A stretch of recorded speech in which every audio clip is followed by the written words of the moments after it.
ప్రార్థన చేస్తూ ఉన్నాను కానీ నాకు ఎందుకో సమాధానం లేదు. ప్రార్థన చేస్తున్నాను కానీ కన్నీరు గారుస్తూ ఉన్నాను కానీ నాకు సమాధానం లేదు. ఎందుకు లేదు? నువ్వు దుఃఖపడుటకు కూడా ఒక అర్థం ఉండాలి.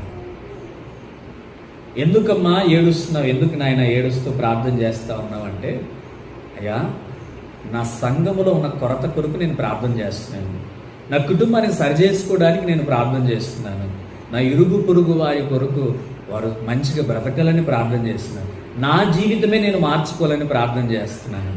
ఇలాంటి విషయంలో దేవునికి ఓదార్పునిస్తాడు.